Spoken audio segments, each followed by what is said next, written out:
होंगे? इस बयानबाजी से क्या हो सकता है? आखिरी मरहला बचा है, वोटिंग होने वाली है, फिर नतीजे सामने आएंगे। ऐसा ना हो AIMIM इंडिया अलायंस के वोटों को नुकसान पहुंचाए। देखिए, एक बहुत बड़े शायर अंबर साहब हुए, उन्होंने कहा कि ये सच है रंग बदलता था वो हर एक लम्हा, मगर यही तो बहुत कामयाब चेहरा था। इस देश में दो ही शख्सियत हैं जो रंग बदलते हैं हर बयान के बाद, एक मोदी साहब और दूसरे ओवैसी साहब। अंदर से ये मोदी ओवैसी भाई भाई हैं, दोनों का एक ही मिशन है, भड़काओ और राज करो। दोनों दलों के दिमाग में कीचड़ भरा हुआ है और दोनों ही फूल खिलाने के लिए बेताब हैं। एक दूसरे का हाथ पकड़ के वाबस्ता है कि कैसे ये मोदी का फायदा कर दे और कैसे मोदी ओवैसी का फायदा कर दे। स्थितियां इतनी है कि आज का देश का आवाम का मुसलमान हिंदू सब समझ गया है कि वो हिंदू मुसलमान से काम नहीं चलेगा। हमारा चूल्हा हमारी मेहनत से चलेगा, नौकरी से चलेगा, न्याय से चलेगा, न्याय की राह न्याय की पथ से चलेगा। और जब MSP किसानों को मिलेगी तब खुशहाली होगी, जब पहली नौकरी पक्की होगी तो खुशहाली होगी, जब बहनों को आधा अधिकार मिलेगा और टकाटक 1 लाख रुपए हर साल आएंगे तो खुशहाली मिलेगी। और कर्मचारियों को जब उनकी पुरानी पेंशन मिलेगी जो बीजेपी ने बंद की है और खुद 9 पेंशन डकार रहे, तब खुशहाली होगी। और खुशहाली तब होगी जब युवाओं के छाती से अग्निवीर का तीर निकाला जाएगा। तो ये जो अमन और खुशहाली की राह है राहुल गांधी ने बनाई है, उस राह रोड़े हैं, एक रोड़ा बड़ा रोड़ा 56 इंच का पत्थर मोदी जी और एक 5.6 का कंकड़ ओवैसी जी। ये पत्थर और कंकड़ मिलके देश के अमन चैन विकास के राह में रोड़े हैं। ये दोनों ही नहीं चाहते कि देश तरक्की की राह पे चलेगा। डिवाइड एंड रूल इनका पहला फॉर्मूला है और एक दूसरे के पूरक है, एक दूसरे के सहयोगी। ठीक है, लगातार बने हुए हैं। बहरहाल संदीप जी, आपने सुना आलोकमान जी ने क्या कुछ कहा और इंडिया अलायंस को उन्होंने झूठों का अलायंस ही बता दिया है।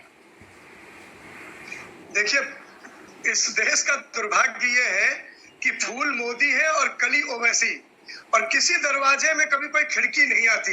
ये इनके लोग क्यों शामिल होंगे जब पूरा दल ही मोदी का दल है? पूरा का पूरा ओवैसी का कुनवा ही मोदी के लिए ही सरपरस्ती कर रहा है, मोदी को ही जिंदाबाद कर रहा है, मोदी का ही जय जयकार कर रहा है। दोनों भाइयों के बीच की दूरी समझिएगा कि मिश्रा साहब अभी कह रहे थे कि MY फैक्टर कौन लाया, मुसलमानों को सबसे ज्यादा फायदा किसने दिया, मुसलमानों की आवाज कौन बनता रहा।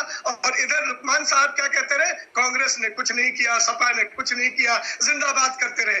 अब बीजेपी और ओवैसी का खेल और खेला सबको समझ आ रहा है। मैं तो यही कहूंगा कि आपने भी टोका, मैंने भी सवाल खड़ा किया कि साहब आप जुल्म से लड़ना तो चाह रहे हैं, जुल्मी का नाम तो बता दीजिए। आपके सवाल के बाद भी इनकी हिम्मत नहीं हुई कि जुबान से कहते कि मोदी ने जुल्म किया, मोदी ने मुसलमानों के साथ गलत किया, मोदी के लोग पाकिस्तान भेजते हैं, मोदी के लोग हमसे नाराजगी व्यक्त करते हैं, मोदी के लोगों ने भरी संसद में हम आतंकवादी, भड़ुआ, कटुआ और न जाने क्या क्या कहा। इनके मुंह से ये जवाब नहीं निकला। इससे बड़ा जुल्म क्या होता है, इनके मुंह से बीजेपी नहीं निकल रहा। अब ये बताते हैं कि जुबान पर जुल्म तो है मगर जुल्मी नहीं आया, तेरे जख्म तेरे आंसू सब दिखावा लगते हैं। ये वैसी जी जो घड़ियाली आंसू बहाते रहते हैं, घूमते रहते हैं, ये सिर्फ कांग्रेस, सपा और लालू की बुराई करते हुए दिखाई देते हैं। लेकिन जो इनको ठोकरे मार रहा है, जो इनको इनकी जमीन से बाहर पाकिस्तान का रास्ता दिखा रहा है, जो इनको रोज रौंद रहा है, जो इनको रोज पटक रहा है, जो गरिया रहा है,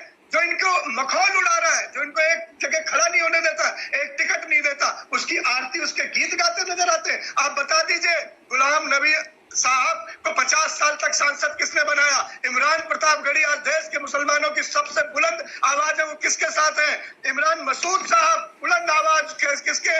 दानिश साहब जिन्हें संसद में गाली दी गई, आज किसके हाथ के साथ मजबूत होकर खड़े हुए? कौन ये लोग हैं? कौन इनके साथ है? कौन बुलंद आवाज को जोड़ रहा है? कौन थे? मौलाना अब्दुल साहब जो शिक्षा मंत्री थे देश के, पहले प्रधानमंत्री ने जिन्हें चुना था। क्या बातें कर रहे हैं? ये दोनों एक ही थाली के चट्टे बट्टे, दोनों ही कमल गट्टे हैं। ओवैसी का चेहरा बेनकाब हो गया, अब वो बुर्का पहन के घूमना चाहिए, उनका चेहरा लोग पहचान लेते हैं कि ये लड़ाई लड़वाने आ रहे हैं, भड़काने आ रहे हैं। ये मोदी का छोटा भाई है, असल में इसके के दिमाग में कीचड़ है, ये फूल खिलाने की मदद करता है। जवाब दें, बोले मोदी को, आज कटघरे में खड़ा करें। मैं चैलेंज करता हूं इनके प्रवक्ता को, बोले। लेकिन आपने सुना, आप ओवैसी के बयान भी सुनते होंगे, उनकी तकरीरें भी सुनते होंगे, और लुकमान जी भी बता रहे हैं, वो तो बहुत तनकीद करते हैं। वो तो ये कहते हैं कि बीजेपी को तो मुसलमानों की कोई फिक्र ही नहीं है। तो ऐसे में वो किस तरह से हिमायती हो गए? वो फिक्र नहीं करता कहते हैं, लेकिन इनका प्रवक्ता जिक्र नहीं कर रहा मोदी के जुल्मों का। जुल्म कौन कर रहा है बता रहे कांग्रेस, जुल्म कौन कर रहा है मुलायम जी, जुल्म कौन कर रहे हैं सपा के लोग, जुल्म कौन कर रहे हैं अखिलेश। लेकिन जुल्मी मोदी है, जुल्मी भाजपा है। इनकी जुबान पर ये ताला लग जाता है, मोदी का नाम आते ही ये गिड़गिड़ाने लगते हैं, इन थरथराने लगते हैं, कांपने लगते हैं। इनकी सियासत खत्म हो जाएगी, इनका राज खत्म हो जाएगा। 1 सीट और 2 सीट की कुर्सी के लिए, अरे लड़ने वाले कभी कुर्सी पद नहीं देखा करते, लड़ने वाले सौदा नहीं करते। जुल्म के खिलाफ नाराए तदबीर लगाने वाले ये नहीं कहते कि 2 कुर्सी दे दो, करबला दूर है जाना जरूर है। कहने वालों ने कभी ये नहीं देखा कि मेरे को सियासत मिलेगी, मेरे को सत्ता मिलेगी। उन्होंने ये कहा कि हम वतन पे फना हो जाएंगे, माटी पे मिल जाएंगे, क्योंकि जुल्म हो रहा है। ये भी कहा गया है कि कांग्रेस ने भी कुछ मुसलमानों का भला नहीं किया। हालांकि भले ही आज बीजेपी आपको बड़ी हितैषी बता रही है, हिमायती बता रही है मुसलमानों की, ये कहीं ना कहीं जिक्र किया जा रहा है, पर मुसलमानों के उत्थान के लिए, तरक्की के लिए कांग्रेस ने भी खासा कुछ किया नहीं है, इतने साल इक्तदार में रहने के बावजूद भी। 9 जुलाई 2014 की तारीख और पृथ्वी सिंह राज चौहान को कोई नहीं भूल सकता, जब इसी महाराष्ट्र सरकार में एक अध्यादेश लाए थे वो, और उन्होंने कहा था 5% आरक्षण गरीब और दलित मुसलमानों को मिलना चाहिए। वो अध्यादेश लाके पहला इतिहास और तारीख की है। इस बात को सबको याद रखना चाहिए, इस बात को समझना चाहिए। देश का पहला शिक्षा मंत्री देकर उन्होंने दिया, बताया नेहरू जी ने कि शिक्षित होना चाहिए, संगठित होना चाहिए, तभी हम आगे बढ़ पाएंगे। ये कलम और स्याही की पहली बार किसी ने आवाज उठाई तो पंडित नेहरू ने उठाई थी कि शिक्षा होगी तो आगे बढ़ेंगे। जब हमने बताया कि जब संसद में दानिश साहब को इतनी भद्दी और गालियां हुई, क्या आज से पहले कभी किसी संसद में इतने गंदे अल्फाज यूज किए गए क्या? ये किसने सुना और किसने कहा? और उन्हीं को मजबूत करने का, उन्हीं के हाथ को हाथ देने का काम ओवैसी साहब लुके छुपे करते रहे। जहां भी लगा कि मुसलमानों के वोट को हाथ से हाथ मिलने जा रहा है, मुसलमान आवाम के साथ खड़ा होकर जुल्म के साथ लड़ने जा रहा है, ओवैसी जी बीच में राह का रोड़ा बन गए। चाहे वो बिहार का चुनाव रहा हो, चाहे उत्तर प्रदेश का रहा हो, उड़ उड़ के चले जाते हैं लड़ने चुनाव। जहां भी आवाम इकट्ठा होता है जुल्म और जुल्मी के खिलाफ, ओवैसी साहब वहां अपनी टांग फंसा देते हैं। किस लिए मुसलमान पूरा देश का लड़ रहा है, एक आवाज है, एक बुलंद आवाज है जुल्म के खिलाफ, और उस आवाज को भटकाने, अटकाने, लटकाने का नाम ओवैसी जी है। ऐसा क्या प्रेम है उनका मोदी जी से, जो उनके गलबैया किए हुए, उनके सुर में सुर मिला के उनके हित की बात करते रहते। अरे करो ना इल्गार एक बार कि नहीं देना मोदी को वोट, नहीं देना।